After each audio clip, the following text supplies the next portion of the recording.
Olá, caros amigos telespectadores do programa Um Sentido para a Sua Vida, da Federação Espírita do Estado de São Paulo. Estamos iniciando mais um programa para você. E hoje convidamos Wagner de Assis, que é jornalista, ele é roteirista e diretor de filmes e novelas da Globo. Vocês lembram daquele filme maravilhoso, Nosso Lar? Ele foi o diretor. E agora ele vai apresentar um filme para todos nós no dia 12 de outubro, que se chama A Menina Índigo. É um assunto que divide opiniões. Por isso nós trouxemos Wagner de Assis para conversar com vocês. Boa tarde, Wagner. Boa Tudo tarde, bem? Isso mesmo. Doutor André Luiz contando sua história, né? Pois é, maravilhoso, né? Nosso Que lar, filme lindo. Nosso Lar visto por 40 milhões de pessoas no Brasil já. Há pessoas que viram assim várias vezes, né? Verdade. De tanto que gostaram, né? E muito bem dirigido por você. Muito obrigado, né? muito obrigado. Então, Wagner, agora temos outra novidade, um outro filme que vai ser lançado no dia 12, agora 12 de outubro. Exatamente, né? exatamente. Então, como é o nome do filme? Como que você se inspirou para fazer esse filme? A gente está lançando agora no dia 12 de outubro o filme A Menina Índigo. A Menina Índigo, hein? Não esqueça. É um filme que fala sobre nova geração. Né? Para quem gosta do assunto nova geração e gosta de procurar os assuntos no Pentateuco Espírita, vou facilitar. Vai lá em A Gênese, capítulo 18, item 27 e 28. Essa nova geração é aquela que vem para ajudar no processo de transformação do planeta. A gente está contando uma historinha, uma história Sim. familiar, interpretado pela Letícia Braga, que ela hoje, Essa essa menina que linda está na menina, capa deste livro. ela virou o sucesso absurdo antes do filme agora, porque ela é a detetive Sol da série de detetives DPA, Detetives do Prédio Azul, do canal Globo. Então ela é ídolo das crianças, mas esse foi o primeiro filme que ela filmou. Então ela tá A Menina Índigo. a Letícia está estreando no cinema objetivamente nesse filme. Tem Murilo Rosa como pai, Fernanda Machado, que é a mãe, são pais separados, a menina quer juntar os pais. Olha lá. E tem participação especialíssima do Paulo Figueiredo, participação doce, afetiva do Renato Prieto. Então, a gente tentou falar sobre nova geração. Que time de ótimos atores, né? A gente tentando falar sobre nova geração, sobre esse mundo em transformação, esse mundo de regeneração que está nascendo. Pois é, verdade. Esse é um tema que divide opiniões, né? Então, nós gostaríamos que você dissesse mais sobre essa parte educacional que está acontecendo hoje na nossa sociedade. Nós estamos com problemas, né, visíveis, aí todos sabem, nós temos o WhatsApp do programa, há muitas perguntas dos pais, o que faço com meus filhos? Há déficit de atenção, há problemas imensos. O que você diria deste problema educacional atual? Eu acho que uma das coisas que eu acabei dizendo, e vai para a tela, né, a partir do dia 12, né, o filme, no fundo, traz tudo isso dentro de sua história. Porque quando a gente percebe que existe uma evasão escolar muito grande, Exatamente. Né, de muitos anos já, a gente começa a olhar o modelo escolar de hoje, dá um susto. Porque se você pegar um médico do início do século passado, de 100 anos atrás, e colocá-lo hoje, ele não vai saber o que fazer numa mesa cirúrgica. Porque a tecnologia ajudou tanto que ele não vai saber nem ligar o bisturi. Mas se você pegar um professor do início do século passado e colocá-lo numa sala de aula, hoje ele dá aula, porque não mudou nada. E aí, ao não mudar nada, o que a gente percebe é que essa geração, que é batizada de índigo por conta de uma terapeuta que tinha vidência dos Estados Unidos, a doutora Nancy, e ela dizia, essas crianças todas têm a aura da Azul, cor índigo, né? Cor índigo, aliás, violáceo. O índigo é um azul mais forte, mais fechado. Mais que fechado. se iluminado, ele tende ao violáceo, que é a cor da espiritualidade. E aí ela batizou absolutamente, informalmente, os meus índigos. E isso foi ficando. Então, como a gente tem necessidade de batizar a geração...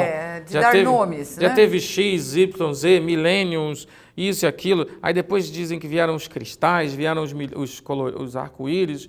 Isso, para mim, muito claramente, sendo muito sincero, é bom para nome de filme, porque é poético, o azul é lindo, porque funciona no cinema, e eu respeito porque, no final das contas, o que a gente está descrevendo é um comportamento de uma geração. Entendi, certo. Então, e muito importante você dizer isso.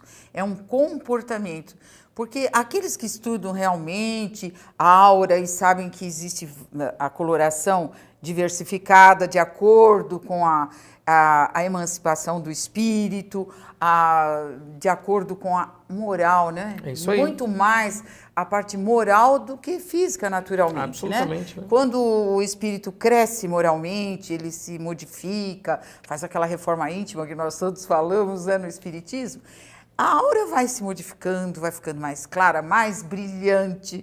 Então, é somente uma cor. É uma característica, apenas uma característica. Que né? essa senhora, né, a doutora Nancy, Nancy, viu nessas crianças com essa mesma característica. Então, qual é a característica dessas crianças chamadas de índigo?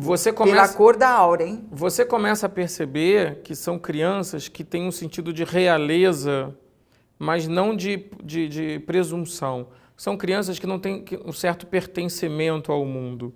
Por quê? São espíritos que não precisariam reencarnar eventualmente, com tanta proximidade. São espíritos que estão no mundo espiritual trabalhando e que se propõem a entrar numa missão por determinada família, por determinado projeto, nas áreas das artes, engenharia, das leis, da medicina e tantas áreas do conhecimento humano. Então, quando crianças... São crianças que acabam ficando muito rebeldes, porque uma das coisas que eles fazem é bater de frente com os modelos arcaicos instituídos. Qual é o primeiro lugar onde elas batem de frente? Na escola. E daí a gente começou a juntar os pontos e ver. A criança bate de frente na escola, diz que a escola não tem mais sentido, que já sabe de tudo, que não é estimulante, e o pobre do professor tem que se desdobrar para poder dar conta de 30 crianças, e o modelo de ensino e a didática não evoluíram, etc. Aí esta criança chega em casa e cria uma crise nos pais, porque os pais querem que ela se forme, que ela seja uma profissão tradicional, eventualmente, ou que ela tenha algo que eles sonharam para ela, e não é o sonho dela, é o sonho dos pais. É verdade. Né? E aí eles não ouvem a criança, e a criança se fecha, fica calada, aí supostamente tem déficit de atenção, porque eles acham que ela não presta atenção em nada, levam a criança no médico.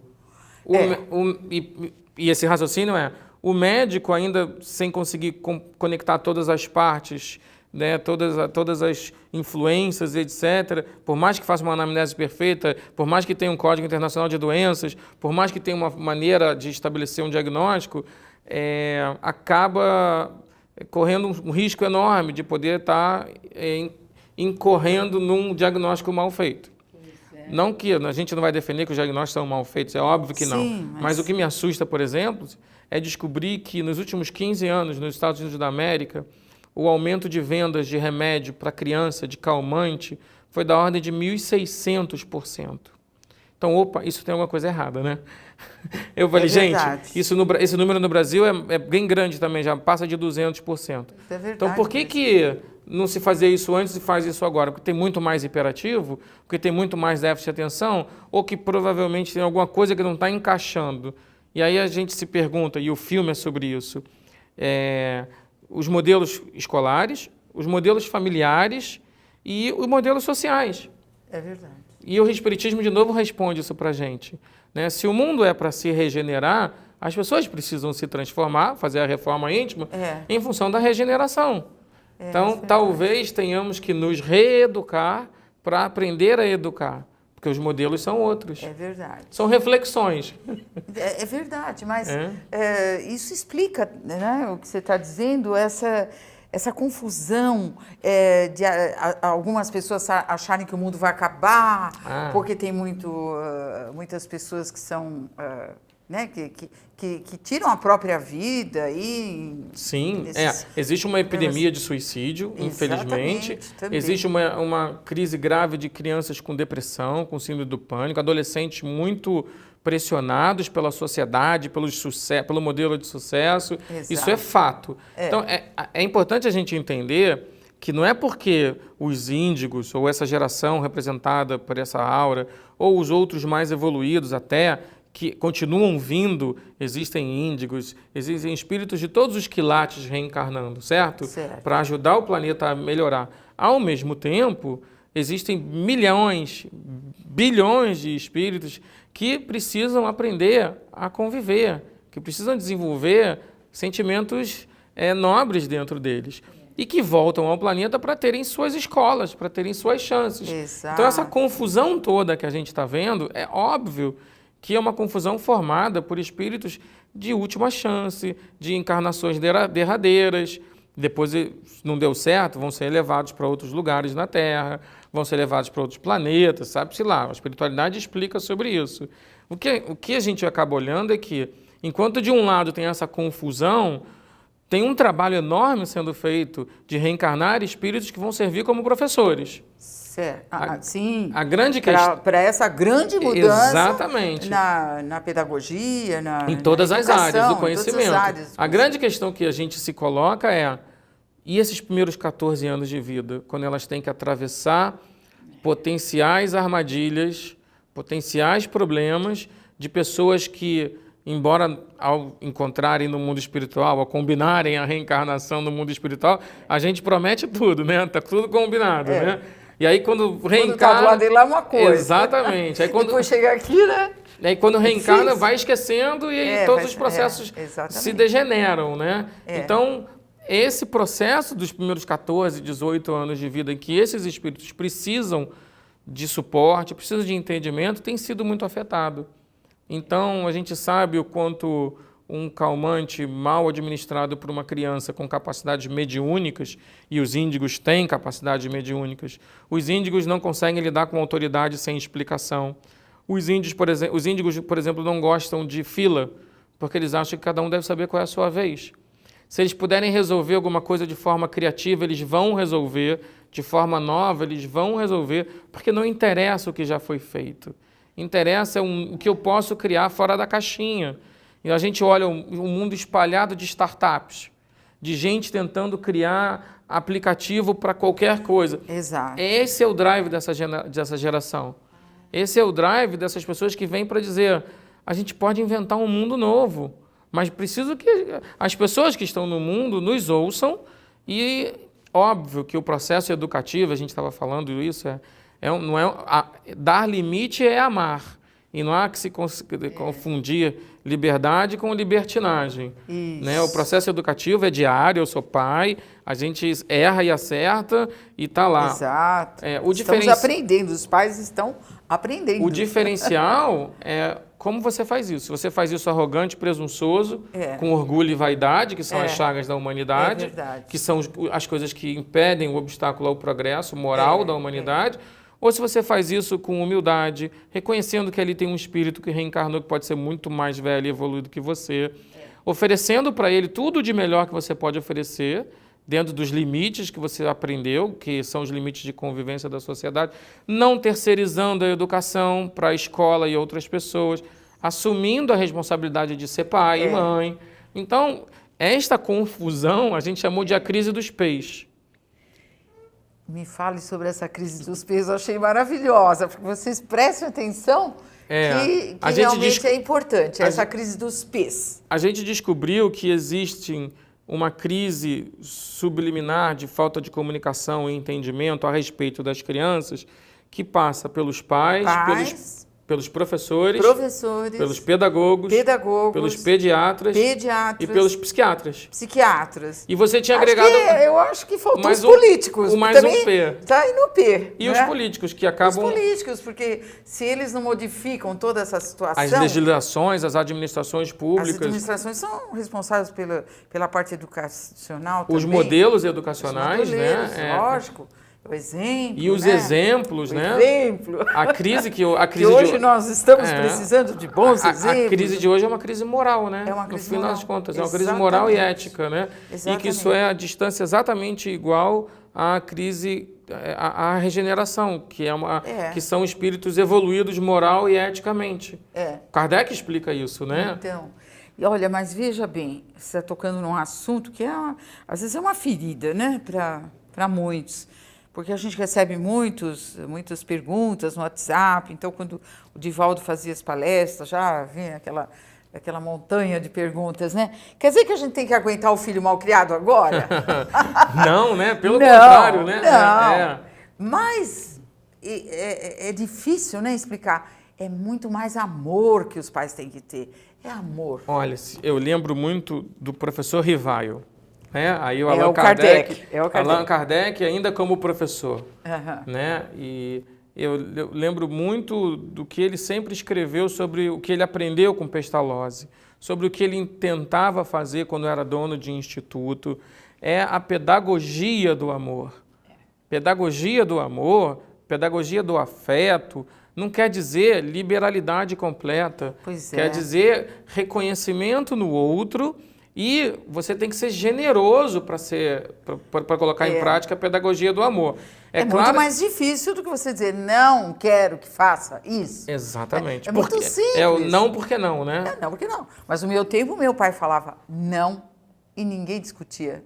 É não. Já dos meus filhos, né? Mas, mãe, por que não? Olha, a gente não pode conversar, já tinha uma conversa um pouco diferente. Hoje, eles estão, parece que muito... O pessoal chama de malcriados, né? Porque não aceitam esse tipo de educação. É verdade. Que é terceirizada, como você disse. E aí a gente acaba confundindo. O processo educativo, exato, ele claramente começa em casa. Pedagogia do amor é pedagogia para ser feita em casa. Isso mesmo. Né? Não é pedagogia para ser feita na escola somente. Você não pode exigir da professora de química ou da professora de matemática, que tem todo o amor pelo trabalho dela, pelos alunos dela, que ensinem questões de moral e ética de convivência. Porque elas têm lá um conteúdo programático que elas querem oferecer e precisam oferecer para os alunos. Isso tem que ser dentro de casa. A gente esqueceu, a gente vai para a rua gritar, queremos saúde e educação, mas espera aí, como assim você quer educação? Você quer a educação da escola que existe, mas e a educação que existe do núcleo familiar? A célula máter da sociedade? Isso se desmonta. É verdade. Então, quando a gente fala de índigo ou de nova geração, a gente fala, olha, temos uma chance incrível de reconstruir, a partir de nós mesmos, os processos educacionais. Existem inúmeros exemplos de escolas que são completamente horizontais. O professor não é mais aquela figura poderosa. O professor é aquele que dissemina o conhecimento e os alunos vão complementando. Aluno ensina aluno. E é engraçado como isso reverbera lá no Kardec de novo. Os institutos franceses, os quais ele trabalhava e acreditava, eram assim. Tanto que ele foi professor aos 15 anos, aos 16 anos. E a educação dada para todos da mesma forma. O Estado, né, se comprometer no ensino, vamos assim dizer. Exatamente. Né? Mais para o ensino que para a educação. Porque aí há crianças que nasceram numa família em boas condições financeiras, estudam num determinado colégio. Outras não têm essa condição. Isso é muito injusto. Aí as políticas públicas deveriam olhar para isso. O que eu acabo acreditando que... mas tem uma frase do filme que eu gosto muito. Eu digo assim, embora eu tenha escrito o roteiro, é a frase que é a minha frase. Não faz sentido, mas eu digo, essa frase é minha. Se eu escrevi o roteiro, as frases são, né? Claro. Mas assim, eu gosto muito e digo, o mundo vai melhorar.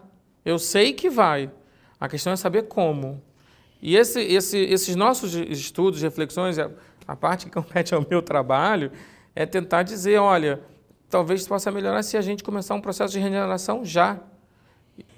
Se a gente começar a dividir e aplicar conceitos que estão todos na doutrina espírita, claramente, e como espírita eu sei que isso é assim, e saber que a gente vai errar, vai acertar, vai ter todos os processos, mas a gente vai colocar em prática o que a gente acredita e sabe que os próprios espíritos orientam. Né? Ter filho para colocar no porta-retrato, para colocar na rede social... para mostrar para os amigos que é uma lindo. É uma irresponsabilidade e um alimento de vaidade. Ou seja, se a vaidade e o orgulho são as chagas da humanidade, tudo bem que você vai elogiar, você vai fazer, mas por que você vai alimentar desmesuradamente a vaidade do seu filho? Para ele se sentir melhor do que os outros? Que coisa, hein? Jesus... A gente costuma dizer que Jesus já falava no Espiritismo, era claro, muito atual. Claro. Quem é minha mãe e quem são meus irmãos? Isso. Quando pergunto para ele, né? Sim. Ele diz quem é, quer dizer, a humanidade, somos todos irmãos. E essa é uma crise mundial, viu? Não é uma crise só no Brasil, não. Isso é uma crise nos Estados Unidos da América, Canadá, é uma crise absolutamente presente na Europa, porque se a gente não repensar os modelos de convivência, a gente não vai conseguir conviver. Existem refugiados indo para tudo quanto é lugar do mundo, né? E se a gente não souber conviver, fica parecendo fácil falar teoricamente. É lógico. Mas, puxa, se temos a razão e a razão impulsiona a nossa fé, vamos pensar sobre o assunto, por que não? Né? Então, acho que para isso que a gente faz cinema, irmãos, né? E esses refugiados todos, por que não? Eles são nossos irmãos. Nós sabemos que são. Temos que acolhê-los. Absolutamente. E a educação vai fazer parte de um país para o outro, onde eles estejam fugindo, para onde eles estejam exatamente, eu fui me perguntando, de repente eles estão fugindo de uma terra para outra e a gente está fugindo do quê? Pois é. De assumir a nossa terra, né? Verdade. De assumir essa pátria do Evangelho. A gente está fugindo também, no final das contas, né? É mesmo. As responsabilidades e as irresponsabilidades dos pais são coisas que a gente coloca no filme. Que tipo de pais somos nós?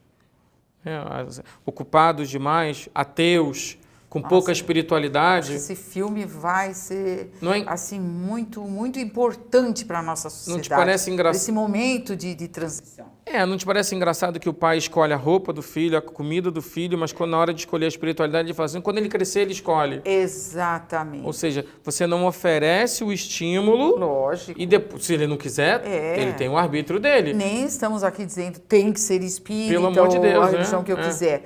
Mas dá alguma coisa para esse filho. Oferece um estímulo, né? Um estímulo para que depois ele possa estudar entre uma religião ou outra. Particularmente quando eles retiram do currículo a possibilidade de você fazer filosofia, sociologia do ensino médio. Exato.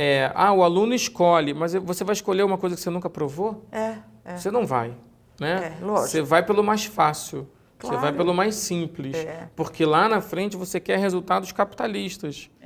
E a gente tem que oferecer, tem que estimular. A pessoa só aprende e apreende estimulada, senão ela não aprende, né? Então é muito importante essa parte, digamos, espiritual para a criança. A criança crescer sabendo que ela é um espírito, né? E 90%, 100% dos índigos trazem mediunidade.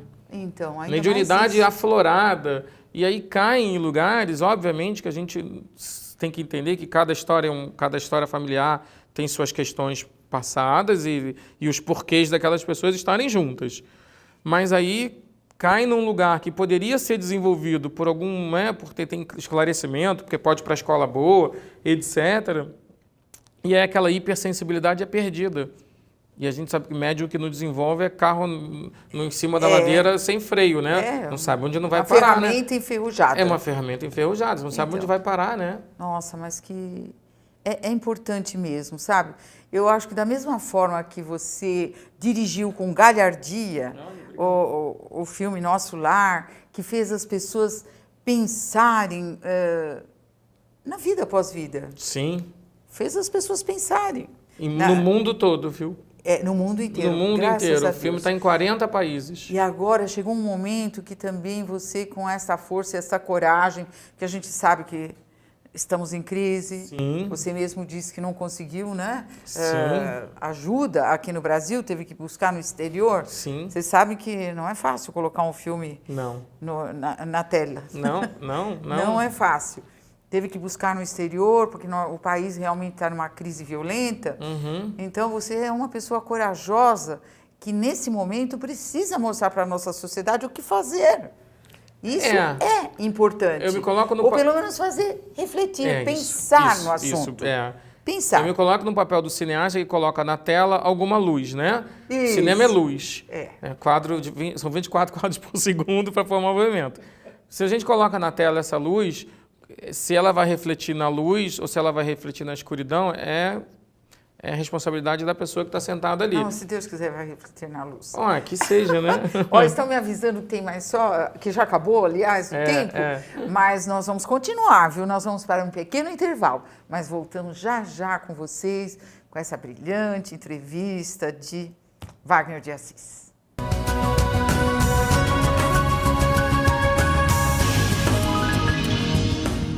13ª festa típica francesa de rua em homenagem a Allan Kardec. Atrações artísticas com famosos cantores, shows desde as 10 horas até as 19 horas. Das 19 às 20 horas, um teatro, O Mistério da Mansão Winston, no Salão Bezerra de Menezes. Ingresso à venda em nossa livraria a preços populares desde já.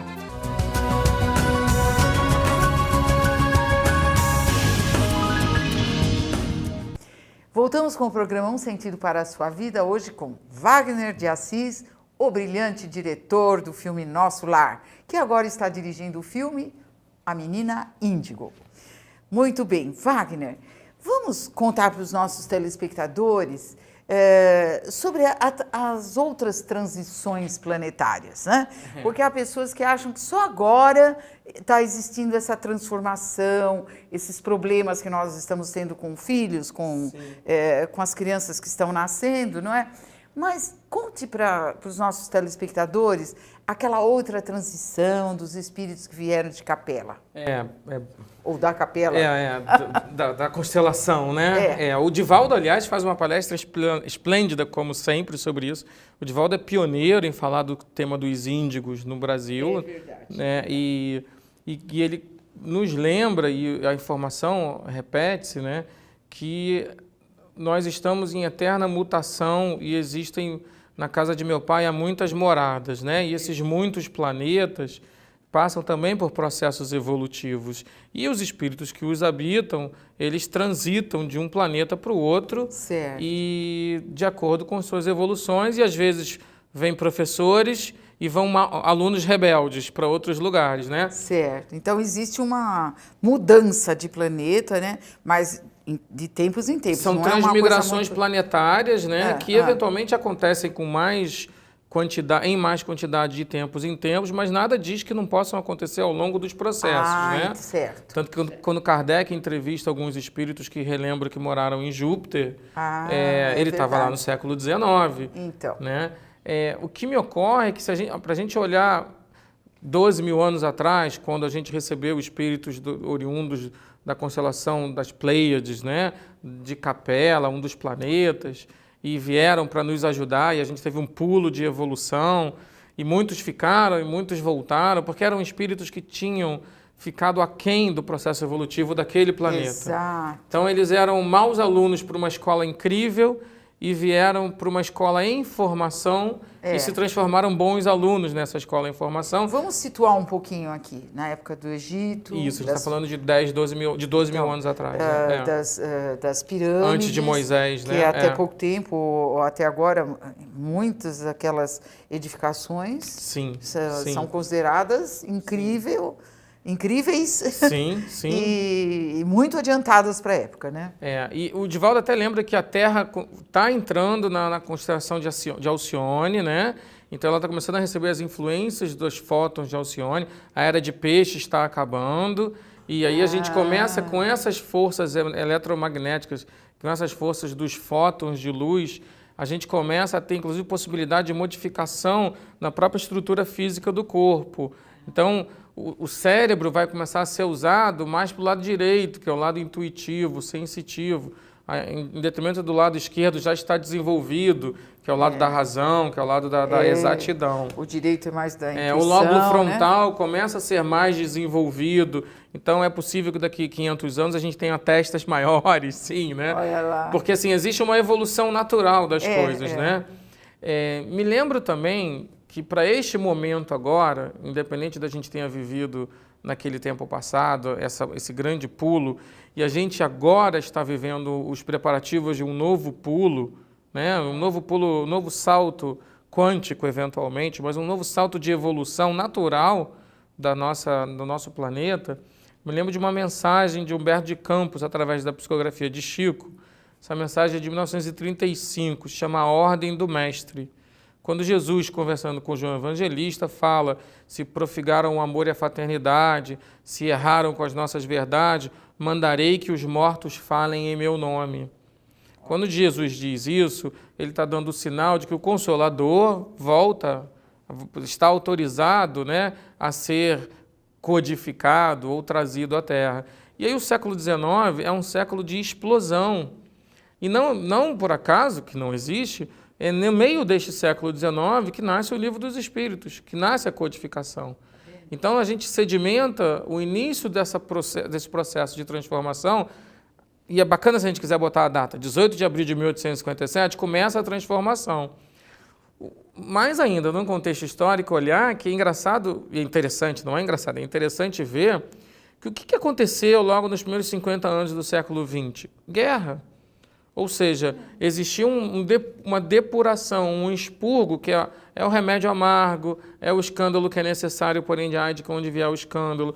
Porque a gente passou, só no Brasil, 400 anos de guerra, de exploração, de escravidão, de desamor, de poderes efêmeros. Né? Então, o expurgo continua, mas acabou tendo 2 grandes expurgos no mundo. E aí, o que a gente aprendeu e que a espiritualidade acabou explicando, e a gente nas pesquisas, é que só depois dos anos 40, no início dos anos 50, que esses espíritos começaram a dizer, agora vamos reencarnar. Então, arbitrariamente, eles disseram, queremos reencarnar, ou espíritos de outros planetas mais evoluídos, ou muitos espíritos da Terra mais evoluídos em condições claras de reencarnarem com missões regeneradoras, e a partir dos anos 50.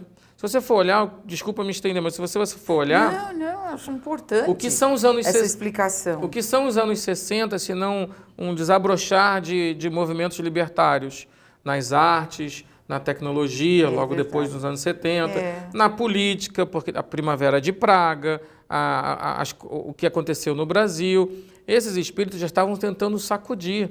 É que mais ou menos deu tudo errado, né? Mais ou menos deu. Confundiu-se tudo, acabou tudo num festival de rock. É verdade. Mas as sementes do Flower Power, do poder da flor, eventualmente começaram a gerar frutos ali pelos anos 80, quando vieram novos espíritos. E aí a gente cai de novo na doutora Nancy, que viu as auras das crianças e fala assim, olha, tem uma geração diferente aí reencarnando. E aí isso em grande maioria nos anos 90, e aí agora nos anos 2000 para cá, continuam reencarnando os índigos, chamados índigos, mas são espíritos com aquele grau de evolução, certo. E outros vieram para ajudar no processo. Aí começaram a dizer, são os cristais, qualquer que seja o nome, são espíritos mais evoluídos que estão reencarnando para nos ajudar, porque está essa confusão toda, oriunda desse século confuso. Exatamente. Ou seja, olhando no contexto histórico, nós estamos no limiar da virada do jogo. O que a gente pede? Faz de tudo para não errar. E não errar, sabendo que nós somos falíveis e imperfeitos e vamos errar, é pelo menos tentar se colocar no processo de, quando temos filhos e netos, temos que ajudá-los.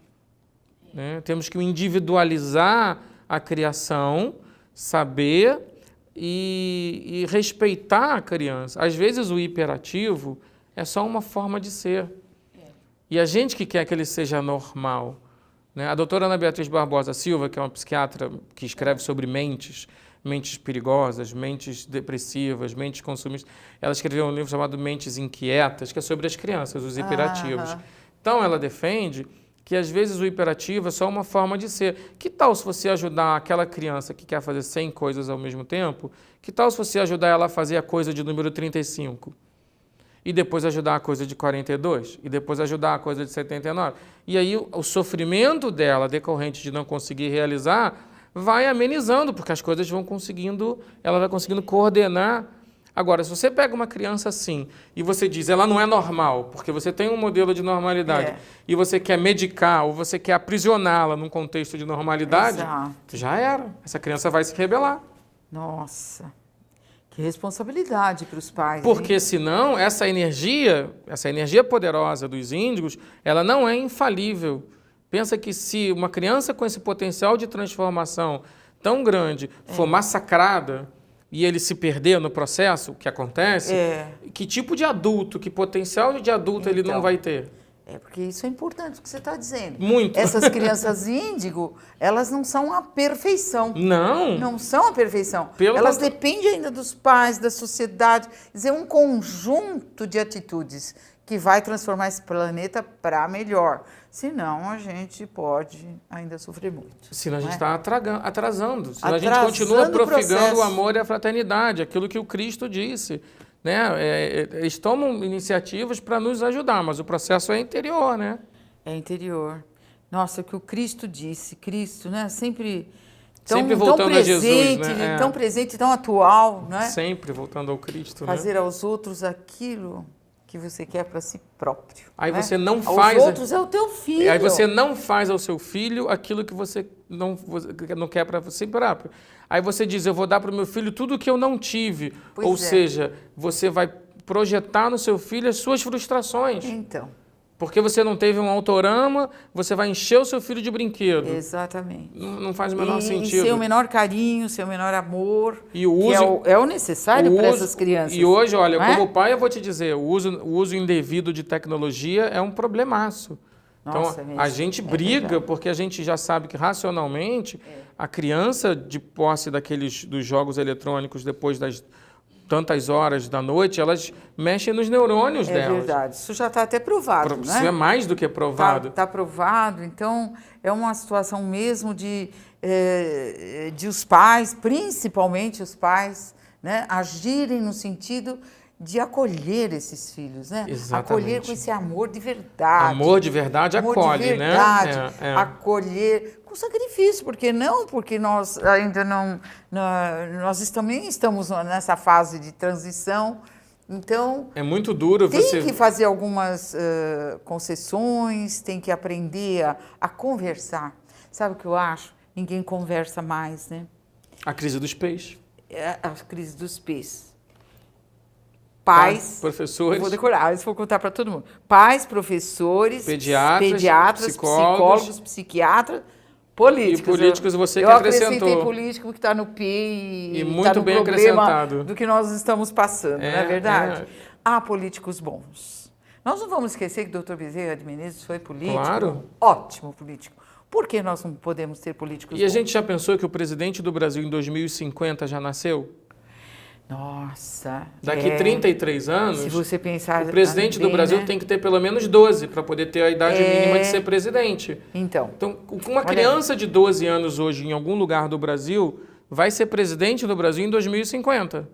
Se olha a gente que ainda estiver conta voltando... que você fez, olha aí. Não é? Viu só? E assim, responsabilidade maior E ainda. decorrente disso, todos os administradores públicos, É. todos os legisladores estão nascidos e já convivendo com uma grave crise política, ideológica, moral e ética. É verdade. Se essas crianças não tiverem o anteparo, elas não vão exercer a função que eventualmente elas poderiam exercer.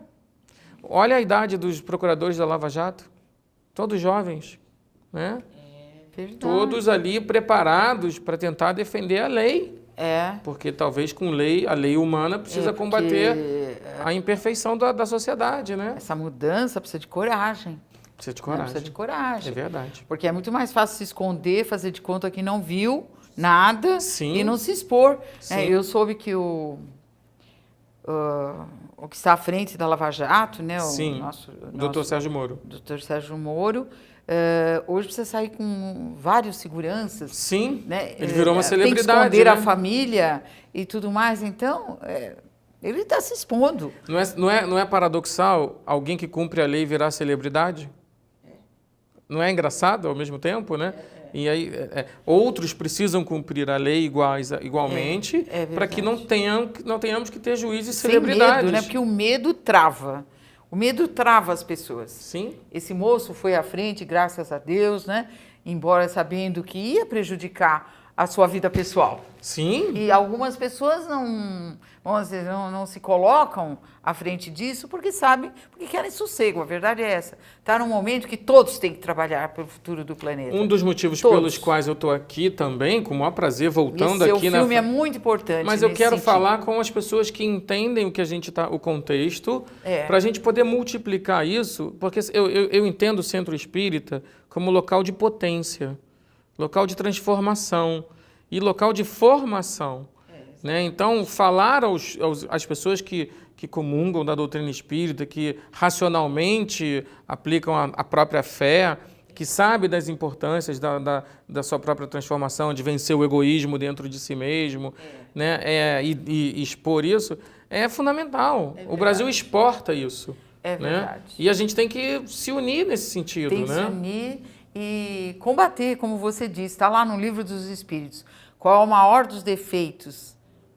Orgulho e egoísmo. Então, se a gente não tiver esse orgulho todo de não dar mão à palmatória, que está errado, às vezes até para o filho, não é? O pai pode chorar na frente do filho, pode chorar na frente do filho. O pai erra para o filho, né? No outro dia nós estamos fazendo aí um treinamento para nossa biblioteca, né? Estamos reestruturando a biblioteca, e foi uma coisa que nós dissemos: se a pessoa disser, você tem sangue de barata? Tem. Não vou responder a provocação, certo? Então, isso aí já é um passo para você não ser orgulhoso. Não é? Também não é assim, tudo a ferro e fogo, eu tenho que responder sim, eu falo, eu tenho razão. Então, essa postura dos pais em relação aos filhos, de humildade, por que não dizer de humildade, que é a primeira das características para você chegar no máximo da caridade, né? Ninguém consegue ser caridoso totalmente, a caridade mais desinteressada, estamos falando da caridade mais desinteressada, sem antes passar pelo começo, que é a humildade. Né? Então, ser humilde também com seus filhos. Olha, filho, quando o filho diz para a gente, mas você não pensava assim. Mas agora eu penso. É bonito, e né? eu gostaria, eu estava errado. Você vê outra coisa que a gente descobre, e o filme fala sobre isso, nunca antes a gente teve a oportunidade de sentar à mesa gerações tão diferentes. Se a gente for pensar, o avô mandava carta, o pai mandava fax, o filho mandava e-mail e o neto manda WhatsApp. Então, essa mesma geração está sentada ao redor da mesma mesa no domingo, comendo feijão, arroz, batata frita e o bife, vendo jogo de futebol. Esta geração, e a gente está falando, obviamente, da avó, da mãe, da filha, etc. Essa geração é uma geração que, infelizmente, parou de se comunicar. Exatamente. Parou de se abrir.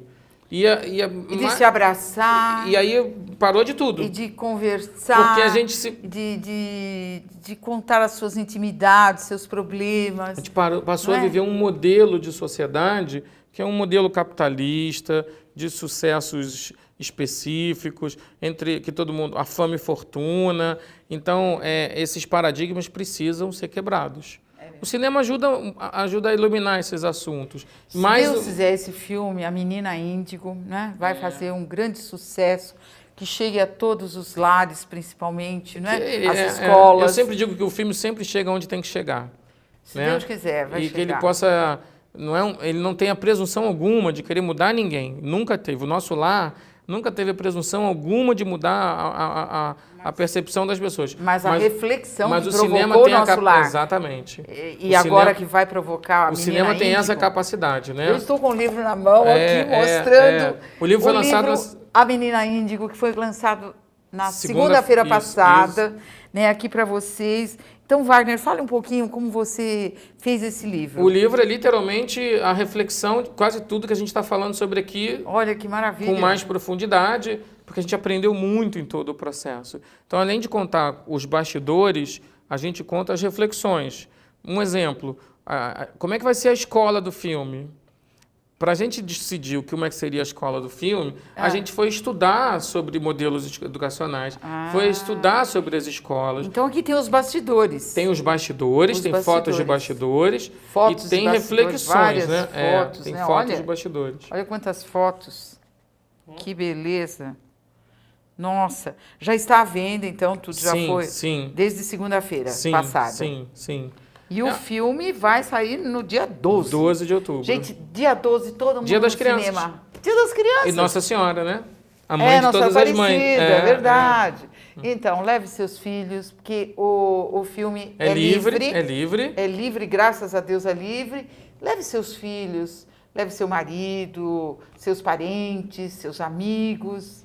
Divulgue. Então, Wagner, agora eu gostaria de saber os seus projetos futuros. Continuando a remar, né? Não pode parar de remar, né? Não pode. A gente vai fazer uma cinebiografia do Allan Kardec. Nossa, do livro do Marcel? Baseado no livro do Marcel Sotomayor. Nosso amigo, congressista. Isso. Os nossos telespectadores gostam muito dele. Eu também. Eu também. O Marcel me propôs levar a história do professor Rivaio ao cinema. Então a gente vai contar essa história espetacular desse homem espetacular e que a gente descobriu que não é tão conhecido nem dos espíritas como a gente achou que poderia ser. Pois é. E que muitas pessoas confundem muito o Kardec, as pessoas que não são espíritas acham que o Kardec era um Chico Xavier do século XIX. Exatamente. Né? Então a gente está apresentando a história desse... E Kardec psicografou a codificação, como foi recebida. Nossa, então a gente está contando sobre isso. Graças a Deus que está nas suas mãos. Imagina, obrigado. Tomara que a gente faça por conta, né? E você é muito sério. Esse filme ele começa agora, no final do ano, a gente vai rodar. Tem filmagem em Paris, sim, a gente está esquematizando tudo. Logo depois a gente quer começar o Nosso Lar 2. Porque... quer dizer que tem continuação do Nosso Lar também. A gente está chamando Meu Deus, que maravilha. Não, você vem aqui contar para os nossos telespectadores. Maior prazer. A gente está chamando de Nosso Lar 2, mas na verdade ele tem um subtítulo que é Os Mensageiros. Porque o que a gente vai fazer? A gente vai abordar o livro seguinte, que é o livro chamado Os Mensageiros. Os Mensageiros, do Chico Xavier. Do Chico também, da mesma lavra do Chico e do André Luiz. E tem algumas coisas do livro Obreiros da Vida Eterna que a gente vai filmar. Também. Junto. A gente trouxe para dentro, do mesmo roteiro. Entendi. Então, quem quiser reler os livros para estudar e ver lá o que a gente adaptou, já é uma boa oportunidade, Nossa, viu? Que maravilha. Maravilha. Então, o Nosso Lar, depois vem os Mensageiros, Obreiros da Vida Eterna. Não. É o Kardec e o Nosso Lar. Primeiro você vai filmar o Kardec. Primeiro o Kardec. Depois o Nosso Lar, Os Mensageiros. Certo. Nosso Lar 2, tracinho, Os Mensageiros. Certo. Que tem histórias do Obreiros da Vida Eterna. E depois, no ano seguinte, a filmagem do Nosso Lar 2, Os Mensageiros, a gente tem um projeto que já foi, a gente fez bastante em segredo esse processo para poder estabelecê-lo de fato, que a gente vai levar aos cinemas a vida do Emmanuel. É a primeira biografia de um espírito no cinema. E é um épico, porque são 2000 anos de história. A gente vai contar os principais momentos das principais vidas do Emmanuel, como uma vida que atravessou esses anos todos, defendendo aí a causa do Cristo. Esse é um projeto extremamente... Se é para falar de desafio, eu vou te dizer, esse é um projeto extremamente desafiador. Eu imagino. Agora, o Emmanuel, só para explicar para eles, é o mentor de Chico Xavier. Mentor de Chico Xavier. Ou seja... Espírito elevadíssimo. O Chico diz, a minha história vocês já conhecem, agora eu vou contar a história do meu professor. E aí a gente acha que é importante e quem sabe depois a gente não consiga levar aos cinemas ou eventualmente às televisões o Há 2000 anos, os 50 anos depois e o Ave Cristo, né? Existe um trabalho para isso, mas isso... Aí eu estou falando também de muito tempo, se Deus né? quiser, os que estão ok são Deus esses, quiser, né? Estão sonhando também um pouquinho. Mas sonhar é bom, é preciso, porque a gente... É importante trabalhar, né? Que existe um objetivo, né? Você tem um objetivo na vida. É isso. E é fazer o bem para a humanidade, porque tudo isso que você está fazendo vai ajudar as pessoas. Os projetos já existem, né? Ou seja, o Kardec é uma coprodução da Conspiração Filmes com a empresa que eu tenho, com a Cinética. Vai ser feito pela Sony. O Nosso Lar 2, de novo, pela Fox. Certo. E o Emmanuel com a Universal Entertainment, que é uma empresa de cinema maravilhosa, centenária, e que se apaixonou e comprou a ideia e estamos juntos. Então, se Deus quiser, vai dar tudo certo. E é bacana, né? Teve o filme do Chico, vai ter o filme do Kardec e depois o filme do Emmanuel. Olha que tríade, né? De trabalho espiritual, né? Muito bom. Muito bom. E você está de parabéns, viu? Wagner, eu que agradeço. Você é uma pessoa iluminada, a gente sabe que... vou dizer isso na sua frente, porque eu penso. Você é um missionário.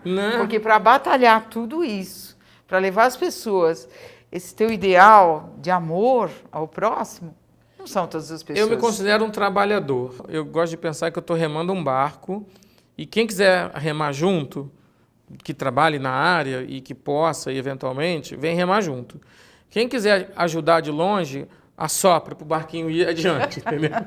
E porque os mares não são tão mares de almirante, né? Não. Então, assopra junto, né? Dá força.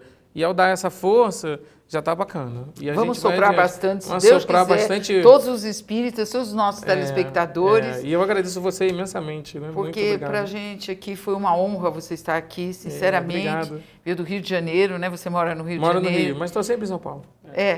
Mas foi uma honra muito grande mesmo, e você dar todas essas explicações tão importantes para o meio espírita e para os não espíritas, porque nós temos telespectadores que não são espíritas e que gostam de assistir o programa, né? De variedades, e também de prestação de serviços. Sim, né? sim. Daí nós te agradecemos do fundo do coração. Eu que agradeço. Muito obrigada. Muito obrigado. Parabéns, viu?